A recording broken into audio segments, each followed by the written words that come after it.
뭐 세무 상담도 받고 부동산 상담도 받고 하물며는 다이어트 상담도 받는데 왜 검진에 대해서는 상담 받는 거를 꺼리는지.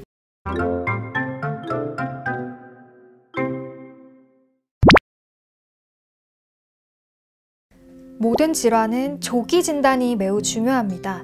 특히 암의 경우 1, 2기에 발견됐는지 3, 4기에 발견됐는지에 따라 환자 생존율이 두세 배나 차이 나기도 하는데요. 이를 위해서 반드시 필요한 것이 건강검진입니다. 국가에서 권장하는 기본 검진은 필수고 추가적으로 자신에게 필요한 검진을 받는 게 중요합니다. 하지만 무조건 저렴한 검사 항목만 골라서 시도하는 사람들이 적지 않습니다. 가격보다는 자신의 연령, 성별, 생애 주기, 만성질환 유무를 고려한 건강검진이 이루어져야 자신에게 필요한 부분까지 꼼꼼하게 확인이 가능합니다. 나한테 맞는 건강검진, 검진 기관을 고르는 법은 무엇인지 전문의와 함께 알아보겠습니다. 네, 안녕하십니까. 한국의료재단 종합검진센터 부원장을 맡고 있는 김은영입니다.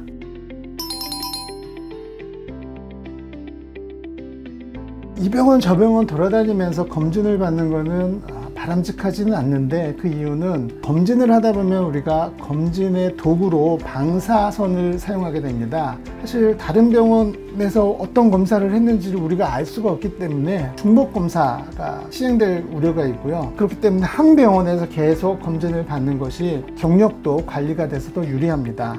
두 번째로는 그 검진에서 병변이 발견되면 모두 다 큰 병원을 가야 될 필요가 있는 건 아닙니다. 병변이 어떻게 변화하는가에 따라서 처치가 다른데, 그 전에 결과를 모르면 검사가 중복되거나, 그다음에 과거부터 있었던 변화가 없는 병변이라면 이 추가 검사가 필요 없는데도 추가 검사를 할 수 있다든지 이런 일이 생기는 거죠. 같은 병원에서 쭉 검사를 받았으면 이 병변은 추적 검사만으로도 충분하구나 이렇게 알 수 있는데, 이게 또 시간 비용도 문제이긴 하지만 꼭 필요하지 않은 방사선에 노출이 돼서 방사선 피폭량이 늘어난다는 데도 문제가 있습니다.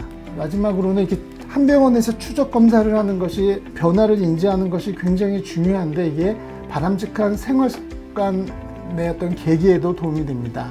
예를 들면 일과성 검사가 아니라 추적 검사에서 동맥경화의 어떤 크기가 변한다든지, 아니면 내가 운동을 열심히 해가지고 내가 가지고 있던 고지혈증이 서서히 감소된다든지 하면 이게 그런 것이 피드백이 돼서 좋은 생활 습관 개선에 훨씬 더 도움이 된다고 할 수 있겠습니다. 쉽지가 않습니다. 왜냐하면 사람마다 다 자기 개개인의 어떤 병력이 다르고, 또 처한 현실이 다르고, 성별이 다르고, 나이가 다르고, 직업력도 다르고, 가족력도 다르고 이러기 때문에 그거를 한마디로 무슨 검사를 해라 라고 얘기하기는 굉장히 어렵고요. 결론적으로 말씀드리면 전문 간호사나 전문의의 전문적인 상담이나 지속적인 관리가 필요하다고 생각을 합니다. 세무 상담도 받고 부동산 상담도 받고 하물며는 다이어트 상담도 받는데 왜 건강에 중요한 한 측면인 검진에 대해서는 상담 받는 거를 꺼리는지, 그런 것이 좀 안타깝습니다. 그리고 말씀드리고 싶은 것은 방사선 피폭을 반드시 관리를 해야 된다는 것인데, 예를 들면 매년 습관적으로 같은 부위의 CT를 동일하게 찍는다든지 이러면 그 부위의 방사선 피폭이 계속 누적이 되기 때문에 절대로 바람직하진 않고요. 예를 들면 항목이나 부위에 좀 변화를 준다든지, 아니면 아예 검사 방법을 달리한다든지, 이렇게 해서 누군가는 이걸 코디네이션을 하는 것이 굉장히 도움이 된다고 할 수가 있겠습니다. 또 무엇보다도 그런 식으로 해서 병변을 발견을 했을 때 적절한 상급병원으로 연계가 매우 중요한데요. 전문 인력과 상담을 받았다면 이런 전문 인력에 의해 가지고 연계가 매우 자연스럽고 꼭 맞는 상급병원으로 인계가 될 수 있기 때문에 전문 상담이 중요한 또 다른 이유가 되겠습니다. 검진은 병원하고는 다른 영역입니다. 일단 병이 발견돼서 치료를 받는 것이 병원의 영역이라면, 증상이 생기기 전에 병을 빨리 발견하는 것이 전문 검진센터의 영역입니다. 다시 말해서 좋은 병원에 반드시 좋은 검진 프로그램이 있는 것은 아닐 수 있습니다. 왜냐하면 전문 검진센터는 그동안 축적된 노하우가 있기 때문입니다. 그리고 그 노하우를 계속 발전시키려고 노력을 하고 있습니다. 또 이제 다른 측면이 있는데요. 병원보다는 검진센터가 더 친근하고 덜 권위적입니다. 병원은 정의상 환자가 가는 곳입니다. 동일한 검사라도 병원에서보다는 검진센터에서 치매 검사를 받는 것이 수검자 입장에서는 훨씬 더 심리적으로 수월하게 느낄 수가 있는데요. 예를 들자면 아버지 병원에 가서 치매 검사 한번 받아보세요 라고 하는 것보다는 아버지 요번에 종합검진을 쭉 하는데 그 항목 중에 하나로 치매 검사를 한번 받아보시는 게 어떻겠습니까? 라고 얘기하는 것이 받아들이는 사람 입장에서 훨씬 더 부드럽게 느낄 수 있다는 이야기입니다. 한마디로 말해서 검진센터가 병원보다는 문턱이 더 낮다라고 할 수 있겠죠.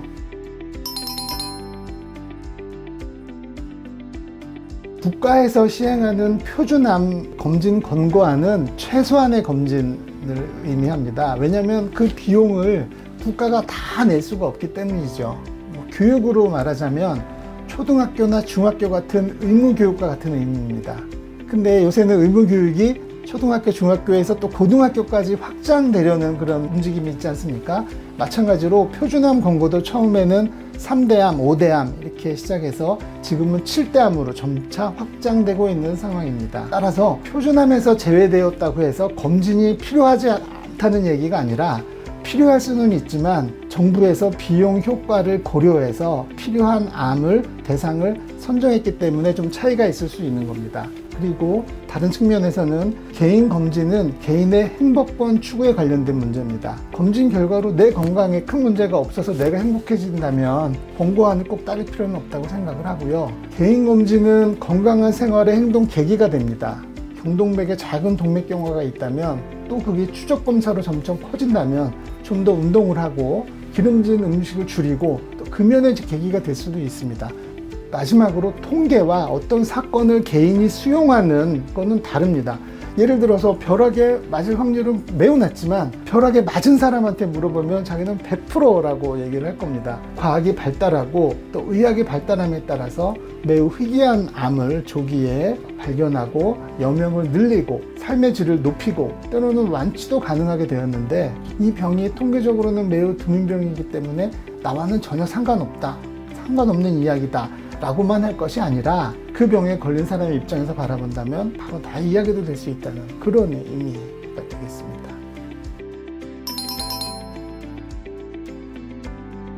건강검진하고 관련된 과잉 진단이라는 문제는 예를 들자면 매우 천천히 자라고 전이의 위험성도 적어서 이것 때문에는 생명에 전혀 지장이 되는 없는 암들, 이런 것들을 잠재암이라고 그러는데 대표적인 것이 갑상선암입니다. 이걸 건강검진에서 막 발견해서 치료하게 되면 쓸데없이 진단하고 어떤 처치를 하다가 피할 수 없게 어떤 부작용이 생길 수가 있어서 검진이 너무 과잉, 남용되지 않느냐는 그런 지적입니다. 하지만 문제는 갑상선의 어떤 종괴를 처음 발견했을 때 이것이 암인지 아닌지, 암이라면 위험한 암인지 그렇지 않은 건지를 처음에는 알 수 있는 방법이 많지가 않다는 것입니다. 따라서 잠재암의 가능성이 높은 병변이라도 이거를 모르고 지내는 것보다는 이 검진으로 이걸 발견을 해서 주기적으로 추적 검사를 해서 그 결과에 따라서 정확한 진료나 치료 방침을 정하는 것이 더 옳은 방향이라고 할 수 있겠습니다. 그다음에 이제 두 번째로는 건강검진과 관련된 위양성이라고 하는 것은 병변이 아닌데 병변으로 오인하는 경우고요. 또 위음성, 이거는 반대로 병변이 있는데 병변을 놓치는 경우, 이거는 검사 자체의 한계이지 건강검진에만 생기는 문제는 아닙니다. 이건 병원에서도 생길 수 있고 검사라는 것이 100% 정확할 수는 없기 때문입니다. 이런 위양성하고 위음성을 줄이기 위해서는 좋은 최신의 장비를 도입해야 되고 영상 진단법에 대해 최신 식견을 갖도록 계속 노력을 해야 되며 또 교육이 필요합니다. 이런 일련의 과정들은 병원에서만 필요한 것이 아니라 건강검진센터에서도 꼭 필요한 것이라고 생각을 합니다. 코로나가 다시 확산돼서 여러 시청자 여러분들이 많이 걱정이 되실 텐데요. 이럴 때일수록 자기 몸의 건강을 위해서 식사도 열심히 하시고 또 건강검진도 빼먹지 말고 꼭 받으시길 바랍니다. 그동안 건강검진에 대해 막연하게만 생각했는데 이야기를 들어보니 이해가 잘 되네요. 내 몸을 지키기 위해 나한테 맞는 검진 항목이 무엇인지 알고 또 좋은 검진기관을 찾는 게 매우 중요하다는 걸 알게 됐습니다. 여러분도 건강검진을 귀찮아하거나 두려워하지 말고 내 건강을 위해 실천해야 할 1순위 습관이라고 생각하셨으면 좋겠습니다. 많은 분들이 영상을 보고 안전하고 효과적인 건강검진을 받아보기를 바랍니다.